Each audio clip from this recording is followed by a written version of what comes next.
জীবনভর বিড়ি সিগারেটের দুর্গন্ধে মুখটা, এটা নিয়ে দাঁড়ায় কেমনে দিবেন?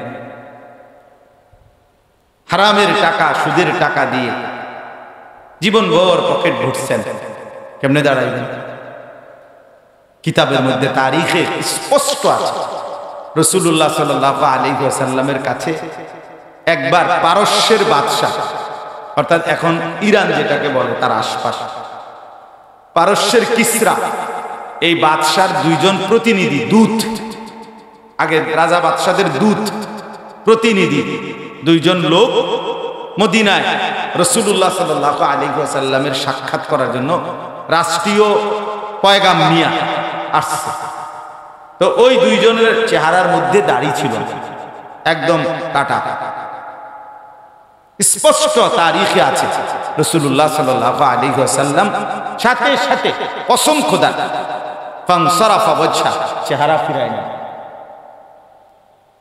নবীজি সাল্লাল্লাহু আলাইহি ওয়াসাল্লাম তাদের থেকে চেহারা ফিরিয়ে নিলেন এবং বললেন, তোমাদেরকে এই দাড়ি এভাবে কাটতে পারি, এভাবে না রাখতে কে আদেশ করবে? মান আমারাকুম হাদা। তো ওই দুই লোক প্রতিনিধি দূত, তারা বলল আমাদের রব, মানে তারা তাদের বাদশাকে ডাইরেক্ট রব বলল। তো আমাদের রব, আমাদের মালিক, আমাদের লালন পালনকারী, এরা এই বাদশাকে বুঝাইছে, তাদের পারস্যের বাদশা, সে আমাদেরকে আদেশ করেছে দাড়ি কাটতে, এটা না রাখতে। রাসূলুল্লাহ সাল্লাল্লাহু আলাইহি ওয়াসাল্লাম সরাসরি বলছেন, বাল আমারা রাব্বি বিইফা'i লিহইয়াতি, আর আমার রব আমাকে দাড়ি লম্বা করতে আদেশ করেছে। তোমার রব কাটতে বলছে, আর আমার রব কি করতে বলছে? রাখতে বলছে, লম্বা করতে বলছে। তাহলে আমি বললাম 1450 বছর আগে নবী সাল্লাল্লাহু আলাইহি ওয়াসাল্লাম তো চেহারা মোবারক ফিরায় নিছেন, এটার প্রমাণ আছে। তো এখন নিবে না? এখনো তো নিবে চেহারা ফিরায়, এখনো তো চেহারা ফিরাইয়াই নিবে, আপনি কেমনি দাঁড়াবেন? আলহামদুলিল্লাহ, পুরা আমার কাফেলার আমি 54 জন সবাইকে দেখছি, শেষে মদিনা আসবার আগে আগে একদম দাঁড়িয়ে সব দিন, যে কয়জন ছিল না আর কি, সবাই কালকে যখন আমরা আসি এয়ারপোর্টে সবাই একজন একটা আঙ্গুল হাতও লাগায় না।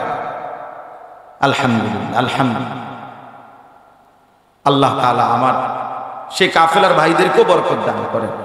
তো এই জন্য বললাম, ভালোবাসা রাসূলুল্লাহ সাল্লাল্লাহু আলাইহি ওয়াসাল্লামের, সেটা তো বাপ অনুসরণকে দাবি করে চায়। ভালোবাসার প্রমাণ হয় অনুসরণের মাধ্যমে। সোজা কথা ভাইয়া, এটা আসলেই নয় সই করার কোনো বিষয় না। এই ঘুরাইয়া গাড়াইয়া জোড়া তালি দিয়া এমনে হেমনে উত্তরে দক্ষিণে মিলাইয়া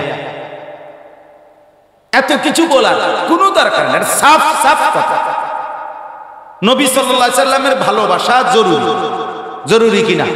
বাধ্যতামূলক, তাকে ভালোবাসতেই হবে। এটা ঈমানের অংশ, এটা ঈমানের পূর্ণতা। আর ভালোবাসা প্রমাণ হবে, ভালোবাসা প্রমাণ হবে সোজা কথা আনুগত্যের দ্বারা, অনুসরণের দ্বারা। ইতাআত, ইত্তিবা, অনুসরণ। এই আপনাদেরকে বললাম, আমি আসলে যেহেতু মদিনার থেকে আসছি কালকে, এই কারণে আমার ওই আবেগটা রয়ে গেছে। রাসূলুল্লাহ সাল্লাল্লাহু আলাইহি ওয়াসাল্লামের ভালোবাসা, এই মানুষগুলো রওজায়ে আতহারের সামনে দাঁড়িয়ে কাঁদে, কত মানুষ কাঁদে, ভালোবাসার কত কিছু বলে, মহব্বতে কত কথা বলে, সব ঠিক আছে। ভালোবাসা, মহব্বত, চোখের পানি সব ঠিক আছে, কিন্তু এটাই সত্য কথা। সাহাবায়ে কেরাম এটাই বুঝছেন। যুগে যুগে সমস্ত ঈমানদার, সত্যিকার আল্লাহর প্রেমিক যারা, নবী প্রেমিক যারা, কসম খোদা, তারা এটাই বুঝছেন যে আমার ভালোবাসা অনুসরণের মাধ্যমে প্রমাণিত হবে, এটাই টিকবে। সেই ভালোবাসা, সস্তা ভালোবাসা, শুধু শুধু শুধু শুধু মুখের উচ্চারণ এটা কোনোভাবেই যথেষ্ট না, কোনোভাবেই যথেষ্ট। আমার শায়েখ আল্লামা মুফতি মুশতাকুন নবী কাসিম হুজুর অনেক সময় বলছেন, অনেকবার হুজুর এই কথাটা একটা চমৎকার মজার কথা আছে না, যে বহু আল্লাহর বান্দা যে নবী সাল্লাল্লাহু আলাইহি সাল্লামকে শতভাগ তার সুন্নাত তার জিন্দেগীর অনুসরণ করে, কিন্তু জীবনের 70 বছরে অভাব দারিদ্রতা অথবা টাকা পয়সা না ব্যবস্থা হওয়ার কারণে কোনোদিন হজ্জে যাইতে পারে নাই, মদিনাও দেখে নাই, মক্কাও দেখে, চোখের পানি ফেলছে শুধু, কিন্তু দেখতে পারে না, যাইতে পারে নাই। এমন আছে না ভাই? কিন্তু নবী সাল্লাল্লাহু আলাইহি সাল্লামকে অনুসরণ করে, সুন্নাতকে মানে নবীজির ইত্তেবা আনুগত্য করে। আবার হুজুরে বলছে, আমি আল্লাহর কসম করে বলি, সেই লোকটা পৃথিবীর যত দূরেই থাকুক সে নবীর কাছে। আবার 70 বার গেছে নবীর রওজায়, 1000 বার গেছে। একদিনও মনে করেন 10 বারও ইচ্ছা করলে নবী সাল্লাল্লাহু আলাইহি সাল্লামের জিয়ারা করা যায়, ঘুরে ঘুরে আসলেই আবার সালাম দেওয়া যায়, ঘুরে ঘুরে আসেই আবার কি আমি শেষ, যখন শেষ আসি, আসার দিন ফজরের আগে আমি 3 বার পরপর জিয়ারত মানে নবী সাল্লাল্লাহু আলাইহি সাল্লামকে সালাম দিছি, ওইখানে ঢুকা ঢুকা সিরিয়াল ধরে ধরে, তাইলে বারবার দেওয়া যায়। তাহলে এরকম অসংখ্য আল্লাহর বান্দা আছে যিনি মনে করেন 70 বার না 1000 বার 10,000 বার গিয়েছেন, কিন্তু তার চেহারায়, সুরতে, চলনে, বলনে, জিন্দেগীর মধ্যে নবীর অনুসরণের কোনো চিহ্নও নাই, সে কাছে থেকেও দূর। এটা হাদিস, নবীজি সাল্লাল্লাহু আলাইহি সাল্লামের দোয়া ছিল যে হাজী সাহেবকেও মাফ করে দেন, তিনি যাদের জন্য মাফ চাইবে তাদেরকেও মাফ করে। তা আমিও দোয়া করি আল্লাহ তাআলা আপনাদের সবাইকে মাফ করে দেন। আমরা সবাই যদি আল্লাহ তাআলার কাছে মাগফিরাত চাই, মাফ পেয়ে যাই, এটাই আমাদের সবচেয়ে বড় সৌভাগ্য। সৌভাগ্য আল্লাহ তাআলা আমাদের সবাইকে মাফ করে দেন। কোরআনুল কারীমের 5 নম্বর পারা 4 নম্বর সূরা, সূরাটার নাম সূরায়ে নিসা।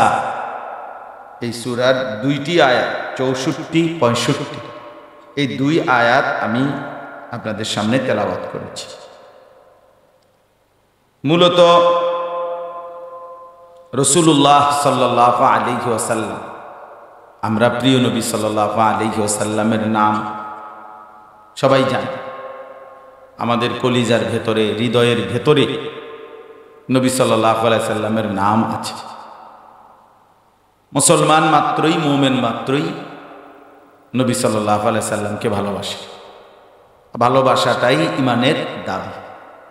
লা ইউমিনু আহাদুকুম হাত্তা আকুনা আহাব্বা ইলাইহি মিন ওয়ালিদিহি ওয়া ওয়ালাদিহি ওয়ান নাসি আজমাইন। নবী সাল্লাল্লাহু আলাইহি ওয়াসাল্লাম বলেন, তোমাদের কেহ পূর্ণ মুমিন হতে পারবে না যতক্ষণ পর্যন্ত নিজের বাবা মা, সন্তান আদি এবং সমস্ত মানুষের চাইতে আমি রাসূল তার কাছে অধিক প্রিয় না হব। আহাব্বা সবচেয়ে বেশি প্রিয় না হব। তাইলে একজন মুমিনের কাছে তার ঈমানের পূর্ণতার জন্যই রাসূলুল্লাহ সাল্লাল্লাহু আলাইহি ওয়াসাল্লামকে ভালোবাসা জরুরি। এটা জরুরি, লাজিম, বাধ্যতামূলক। এজন্য এটা খুব গুরুত্বপূর্ণ। রাসূলুল্লাহ সাল্লাল্লাহু আলাইহি ওয়াসাল্লামের ভালোবাসা কোরআনুল কারীমের সূরা তাওবার মধ্যে আছে। আল্লাহ তাআলা বলছেন, তোমাদের পিতা মাতা, তোমাদের ভাই বেরাদর, তোমাদের স্ত্রী সন্তান, তোমাদের আত্মীয় স্বজন, তোমাদের ব্যবসা, তোমাদের ঘর দুয়ার, তোমাদের জিন্দেগীর যত উপার্জন, এই সব কিছুর চাইতে যদি আল্লাহ এবং তার রাসূল এবং আল্লাহর রাস্তায় জিহাদ, আহাব্বা ইলাইকুম, এই 3টা আল্লাহর ভালোবাসা, রাসূলুল্লাহ সাল্লাল্লাহু আলাইহি ওয়াসাল্লামের ভালোবাসা, আল্লাহর রাস্তায় জীবন বিলিয়ে দাও, জিহাদ করা, এটা যদি তোমাদের কাছে সবচেয়ে প্রিয় না হয়, ফাতারাব্বাসু হাত্তা ইয়াতি আল্লাহু বিআমরিহি, তাহলে আল্লাহ তাআলার আযাব আসার জন্য অপেক্ষা করো। আল্লাহ তাআলার পক্ষ থেকে তোমার উপরে অচিরেই মুসিবত আসবে। আখিরাতের মুসিবত তো আছেই, দুনিয়াতেও আসবে, দুনিয়াতেও মুসিবত আসবে। তাইলে আল্লাহর ভালোবাসা, রাসূলুল্লাহ সাল্লাল্লাহু আলাইহি ওয়াসাল্লামের প্রতি ভালোবাসা, আল্লাহর রাস্তায় জিহাদ, জীবন বাজি রাখার ভালোবাসা চাওয়া, এটা আমাদের জন্য আল্লাহর আযাব থেকে বাঁচবার একটা কার্যকর মাধ্যম, আল্লাহর আযাব থেকে বাঁচা। তাহলে কি দাঁড়াইলো কথা? ঈমানের পূর্ণতার জন্য রাসূলুল্লাহ সাল্লাল্লাহু আলাইহি সাল্লামকে ভালোবাসা শুরু, আবার আযাব থেকে বাঁচার জন্য রাসূলুল্লাহ সাল্লাল্লাহু আলাইহি সাল্লামের ভালোবাসা জরুরি। হাদিসের মধ্যে আছে একজন সাধারণ সহজ সরল সাহাবী, তিনি একদিন নবী সাল্লাল্লাহু আলাইহি সাল্লামকে বলছেন, ইয়া রাসূলুল্লাহ, কিয়ামত কোন দিন হবে? তো নবী সাল্লাল্লাহু আলাইহি ওয়াসাল্লাম বললেন, ওয়ামা আ'দাত্তা লাহা, কিয়ামত যেদিনে হোক তোমার প্রস্তুতির কি খবর সেটা কর। রেডি হইছো কতদূর? মাল সামানা গুছানো হয়েছে কিনা? আমরা আপনার গতকাল ৮ তারিখ আমাদের ফ্লাইট ছিল, এই আমাদের মদিনায় হোটেলে শেষের ৩-৪ দিন শুধু এ কষ্টে পলিথিন, আপনার কার্টুন, ওই যে মালের কার্টুন, এরপরে স্কেল মানে যেটা মাফে, এরপরে আপনার এই ৬ কেজি বেশি হয়ে গেছে, এদিকে আধা কেজি কম হয়ে গেছে, এদিকে বাইরে গেছে, ড্রেফিং করলে আবার বাইরে যায়, হ্যাঁ মানে এই শুধু আওয়াজ, শুধু কষ্টিপের আওয়াজ, ওজনের স্টিকার, কার্টুন লইয়া দফাদফি, মানে এই শেষে যায় ৩ দিন। অমুকের কাছে মাফার যন্ত্র আছে কিনা, এই রুমের থেকে এই রুমে, মানে সাফা মারার মতো দৌড়াইতে আছে শুধু এই, আর মানে ওজন যেন ঠিক। তো এই জন্য এখানে আল্লাহ তাআলা আমাদেরকে বলেছেন স্পষ্টভাবে যে জাহান্নামের আযাব থেকে মুক্তি আর আল্লাহ তাআলা এবং রাসূলুল্লাহ সাল্লাল্লাহু আলাইহি সাল্লামের ভালোবাসা, এটা আমাদের ঈমানের পূর্ণতা এবং আযাব থেকে মুক্তি। তো প্রস্তুতি, ওই লোকটা যখন জিজ্ঞেস করছে, নবীজি তুমি প্রস্তুতির কি? এই যে আমরা যেমন রেডি হয়েছি আসার জন্য, কত কিছু যে জিগায় এয়ারপোর্টে হাজী সাহেবরা, এমনি জিগাইবনি, ওইটা করবনি, মাপবো কোথায়, শুধু প্রশ্ন, শুধু প্রশ্ন, শুধু প্রশ্ন। প্রস্তুতি মানে বাড়িতে আসবে যাতে সবগুলো লাগেজ, মাল সামানা এগুলো ঠিকঠাক মতো আসে। সব মিলাইয়া মালামাল কি? মালামাল হইল কম্বল, চকলেট, আপনার এই বিভিন্ন বাচ্চাদের জিনিস, খেলনা, লাভবাহিকওয়ালা বিমান, মানে বিমান এটা ছাড়লে লাভবাহিক, আল্লাহুম্মা লাভবাহিক কয়, এই টুংটাং, মানে কোনোটাই কোনো লাখ টাকার বা কোটি টাকার মাল কিচ্ছু না, এ হাবি যাবে, এই সামান্য আর কি টুকটাক বাচ্চা, নাতির লেগে একটা রুমাল, নাতনির লেগে একটা মাথার হিজাব, হ্যাঁ, বেডিতে লেগা এই 5 জন। আমি একদিন একজনে আমার লিস্টই দেখাইছে, উনি কি কি কিনবো, তাই বললাম মাশাআল্লাহ 2 পৃষ্ঠা ব্যাপী আপনি যেটি লিখছেন, এটির জন্য আপনি আরেকবার হজে আইতে বলি, সব ক্লিয়ার করতে গিয়ে। যাই হোক, তো এই প্রস্তুতি, এই সবাই প্রস্তুতি নিল।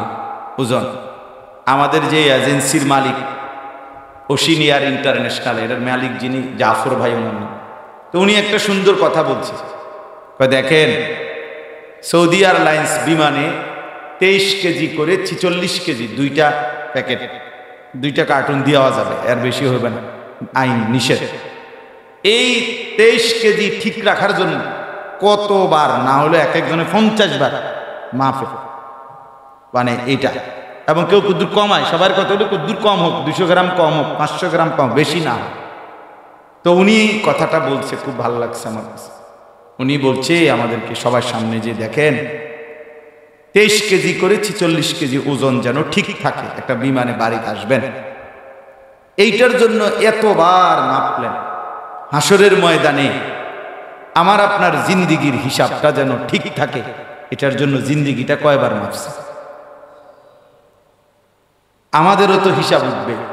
এখানে যেরকম স্কেলে দেয়, হাসরের ময়দানেও তো আমাদের মিজানের পাল্লাতে আমাদের আমল মাপা হবে। তো আমার নামাজটা ঠিক হচ্ছে কিনা, আমার ওযুটা আসলেই সুন্নত মোতাবেক নবীজির তরিকা মোতাবেক হলো কিনা, আমার গোসল আসলে হচ্ছে কিনা, আমার 2 রাকাত নামাজ ফরজ ওয়াজিব সুন্নত মুস্তাহাব ঠিক মতো আদায় হচ্ছে কিনা, আমি যে খাচ্ছি উপার্জন করতেছি এটা আসলেই হালাল কিনা, এইটার জন্য আমাদের পেরেশানি করবে। কিন্তু ওই 23 কেজির লাগেজ মাপার জন্য কি পরিমাণ পেরেশান আপনি জানেন না, গাম বাইয়া বাইয়া পরে এক একজন এই সামান্য টুকুর জন্য। অথচ কোনো আহামরি বলে 1 বস্তা চাল লইছি, কথা বলছেন এমন কিচ্ছু না। বললাম না এই সামান্য জিনিস, বাচ্চাদের হাবিজাবি এইগুলো, নামাজের মুসল্লা, আপনার কম্বল, এই সামান্য টুকটাক জিনিস, খেজুর, পানি, এইটুকুর হিসাবের জন্য এত অস্থিরতা যদি হয়, তো 60 বছরের জিন্দিগির জন্য কি হিসাব করল?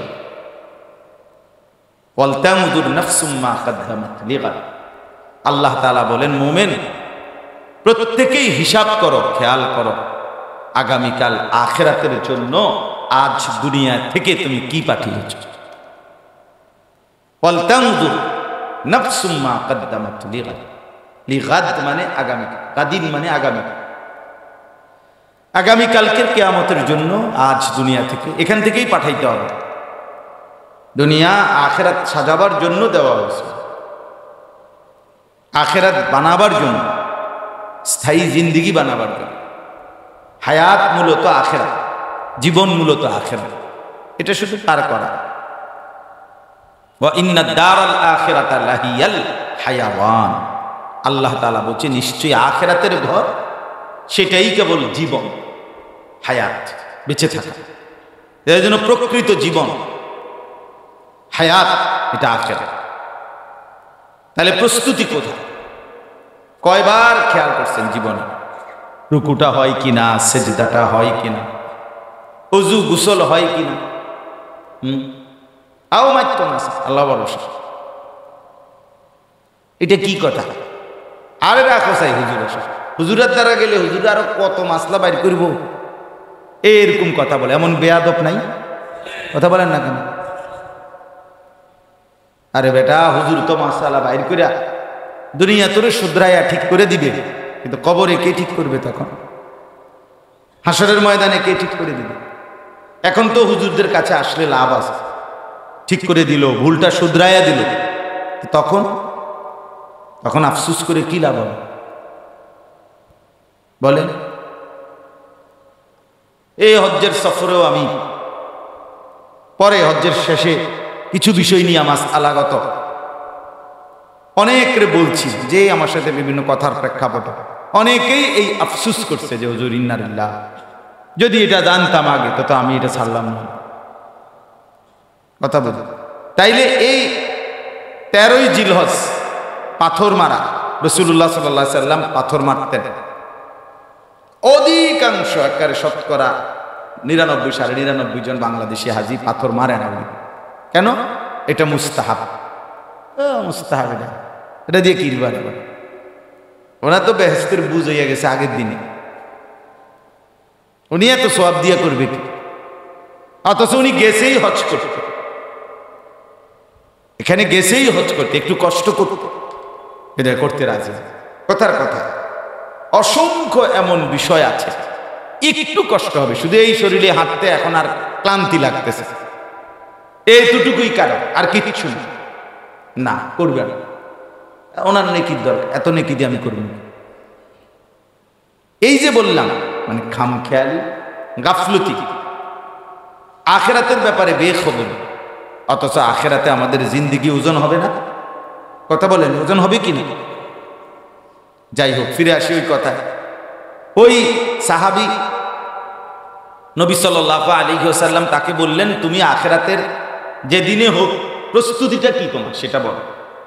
তো নবী সাল্লাল্লাহু আলাইহি সাল্লামের কথার জবাবে ওই সাহাবী বললেন, ইয়া রাসূলুল্লাহ, আমার আমল স্বাভাবিক ফরজ ওয়াজিব সুন্নতে মুআক্কাদা সেগুলো তো আমি করতেছি, কিন্তু বাকি আমলের পরিমাণ অনেক বেশি এমন না, সামান্যই আমার আমল। তবে আমি একটা কথা দিল থেকে নবী বলি, ইন্নী উহিব্বুল্লাহ ওয়া রাসূলা, আমি আল্লাহ এবং তার রাসূলকে ভীষণ ভালোবাসি। অর্থাৎ ভালোবাসার দাবিতে আমি অনুসরণ করতেছি, আরো বাড়াইতে চাইতেছি। ভালোবাসি বলেই নিয়মিত আমল যতটুকু পারতেছি করতেছি। তো আল্লাহ নবী সাল্লাল্লাহু আলাইহি সাল্লাম বললেন, ঠিক আছে, তাহলে তুমি নিশ্চিন্ত হও, আল মারউ মা'a মান আহবাব, প্রত্যেক মানুষ বা আহবাব, তুমি যাকে ভালোবাসছো, যাকে তুমি ভীষণ ভালোবাসো, হাসরের ময়দানে তুমি তারই সঙ্গী হবে, তারই সঙ্গী হবে। আল মারউ মা'a মান আহাব, প্রত্যেক ব্যক্তি সে যাকে খুব পছন্দ করে হাসরের ময়দানে সে তারই সঙ্গী হবে, তার সাথেই হবে। তাহলে অতএব এই হাদিস দ্বারাও বোঝা গেল, হাসরের ময়দানে যে ব্যক্তি প্রিয় নবী সাল্লাল্লাহু আলাইহি সাল্লামকে ভীষণ ভালোবাসবে, সে হাসরের ময়দানে নবী সাল্লাল্লাহু আলাইহি ওয়াসাল্লামের সঙ্গী হবে, তার সাথে দাঁড়াবে, তার পাশে থাকবে, তার কাছাকাছিতে দাঁড়াবে। এত মানুষ, এত কোটি কোটি মানুষ আল্লাহর নবীকে ভালোবাসে, তো সবাই একসাথে দাঁড়াইলে আপনি বলেন যে কেমনে একসাথে দাঁড়াবে, পাশে দাঁড়াইবে কেন? এত মানুষ তো আমি অনেক পিছিয়ে যাব না, কেমনে একসাথে দাঁড়াবে সেইটা আপনার চিন্তার বিষয়, সেটা হাসরের ময়দানে গেলেই আপনি দেখবেন। কোরআন শরীফে আছে, সমস্ত জান্নাতীরা জান্নাতের মধ্যে যখন বসবে, প্রত্যেকেই প্রত্যেকের মুখোমুখি বসবে, কেউই কি কারো পিঠ দেখবে না। ও আকবালা বা'দুহুম ইলা বা'দিন, তো তাইলে আপনি কোন তো 10 কোটি মানুষ, 100 কোটি মানুষ, কোটি কোটি মানুষ জান্নাতি, এত মানুষ একসাথে মুখোমুখি, কেউ কারো পিঠ দেখবে না, তো কেমনে বলবেন? কত বড় রুম লাগবে, কেমনে সিস্টেম করবে? তো এগুলা সব আপনি সেখানে গেলেই দেখবেন ইনশাআল্লাহ। তা যাই হোক, আমার বলার উদ্দেশ্য ছিল প্রিয় নবী সাল্লাল্লাহু আলাইহি ওয়াসাল্লামের ভালোবাসা। নবী সাল্লাল্লাহু আলাইহি সাল্লামকে ভালোবাসার কথা আল্লাহর কোরআনে আছে কিনা বলেন? রাসূলুল্লাহ সাল্লাল্লাহু আলাইহি সাল্লামের হাদিসে আছে কিনা বলেন? তিনটা উদাহরণ দিয়ে বুঝাইলাম। এক নাম্বার হলো ঈমানের পূর্ণতার জন্য রাসূলুল্লাহ সাল্লাল্লাহু আলাইহি সাল্লামের ভালোবাসা জরুরি। 2 নাম্বার হলো জাহান্নামের আযাব, আল্লাহর আযাব থেকে বাঁচার জন্য রাসূলুল্লাহ সাল্লাল্লাহু আলাইহি সাল্লামের ভালোবাসা জরুরি। আর 3 নাম্বার হলো নবী সাল্লাল্লাহু আলাইহি সাল্লামের সঙ্গী হওয়ার জন্য হাসরের ময়দানে, এর জন্য নবী সাল্লাল্লাহু আলাইহি সাল্লামকে ভালোবাসা ভীষণ কি জরুরি, ভীষণ জরুরি। এখন আসেন, ভালোবাসার এই প্রশ্ন, এই দাবি করলে বা বললে আলহামদুলিল্লাহ প্রত্যেকে একবারে, আমাদের সেলিম ভাই থেকে শুরু করে এদিক থেকে যদি আমরা একজন একজন করে জিজ্ঞেস করি যে নবী সাল্লাল্লাহু আলাইহি সাল্লামকে ভালোবাসতে রাজি তো, সবাই বলবেন জি, হ্যাঁ এটা আমরা বুঝি, এটাই আমরা বলবো জবাবে, ঠিক না? বা ভালোবাসেন কিনা? হ, ভালোবাসি। এই যে ভালোবাসা, কিন্তু এই ভালোবাসা কখন হয়, কেমনে বুঝায়, কি দিয়া হয়? আপনি শুধু দাবি করলেন আপনি নবী সাল্লাল্লাহু আলাইহি সাল্লামকে ভালোবাসি, এটা বললেন, এটা তো যথেষ্ট না বাবা, কোনোভাবেই না, কোনো যুক্তিতেই না।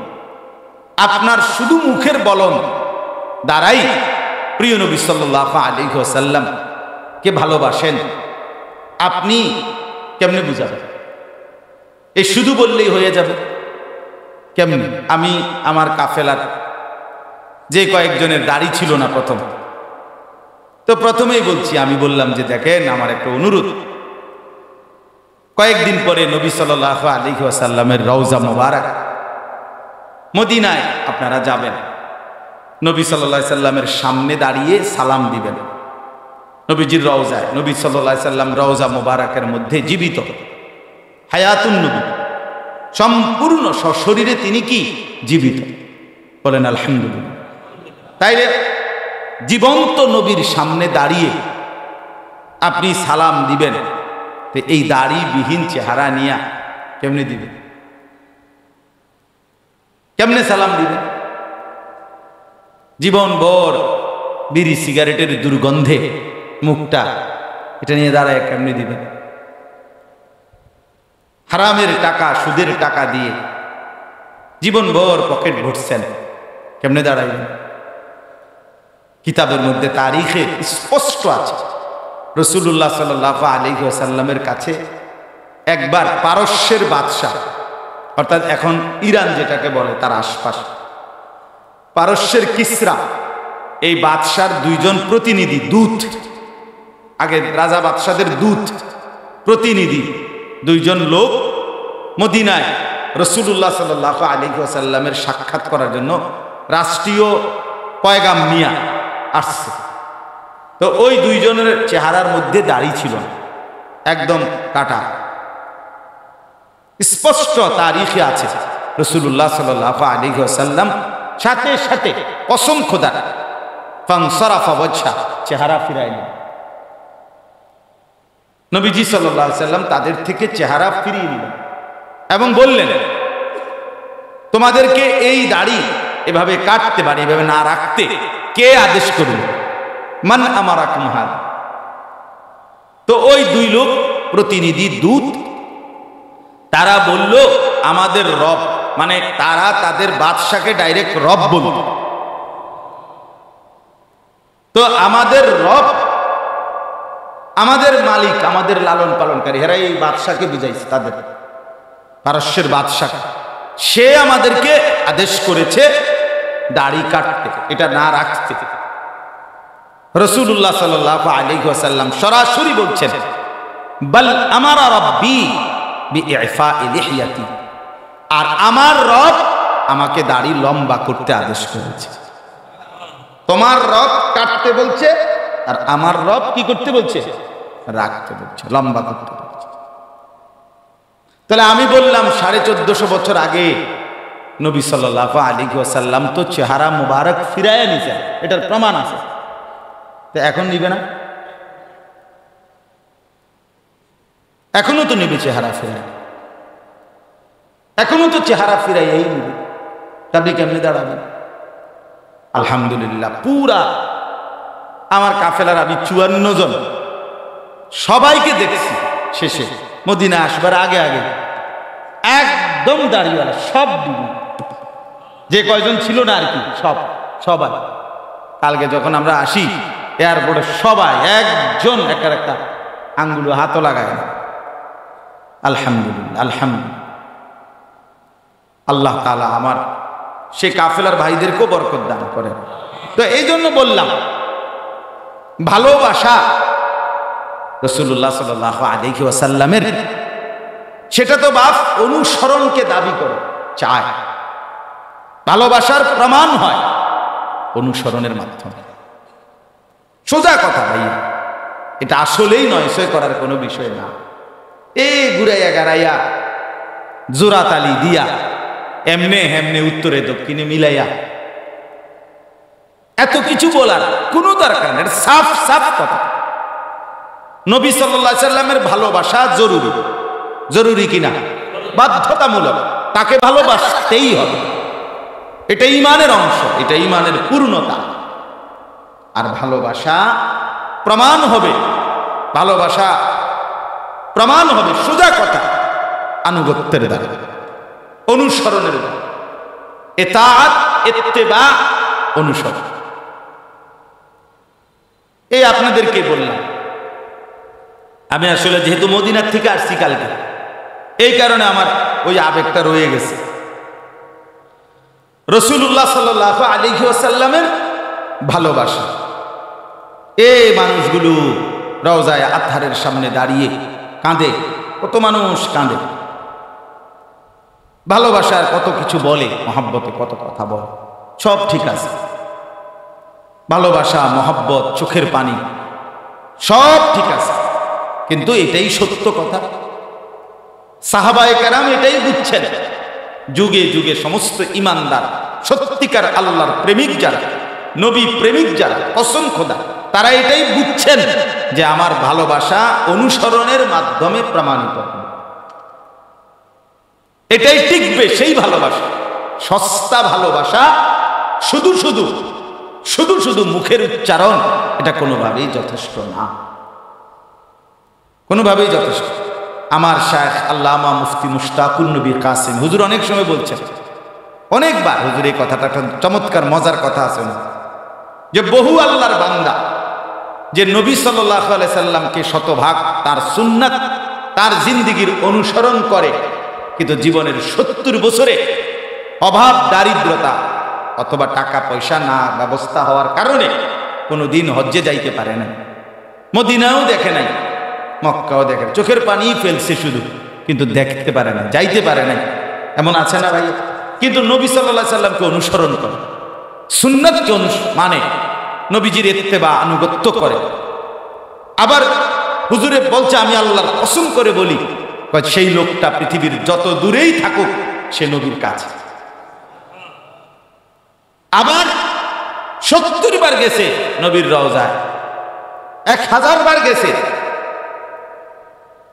একদিনও মনে করেন 10 বার ইচ্ছা করলে নবী সাল্লাল্লাহু আলাইহি সাল্লামের জিয়ারা করা যায়, ঘুরে ঘুরে আসলেই আবার সালাম দেওয়া যায়, ঘুরে ঘুরে আসেই আবার কি আমি যখন শেষ আসি, আসার দিন ফজরের আগে আমি 3 বার পরপর জিয়ারত মানে নবী সাল্লাল্লাহু আলাইহি সাল্লামকে সালাম দিই, ওইখানে ঢুকা সিরিয়াল ধরে ধরে, তাইলে বারবার দেওয়া যায়।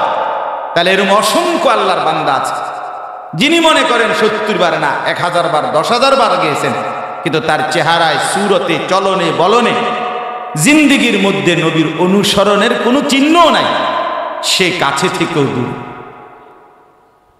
সে কাছে থেকেও কি। এজন্য হুজুর এটা বলে যে বহু আল্লাহর বান্দা কাছে থেকেও নবীর দূরে, বহু আল্লাহর বান্দা দূরে থেকেও নবীর কাছে, অনুসরণের মাধ্যমে, ইত্তেবার মাধ্যমে, সুন্নাতের মাধ্যমে, নবী সাল্লাল্লাহু আলাইহি ওয়াসাল্লামের আনুগত্যের মাধ্যমে। এই কথাটাই আমি আপনাদের সামনে যে আয়াতটা পড়ছি, এই আয়াতের প্রথম কথাটার অর্থ এটাই।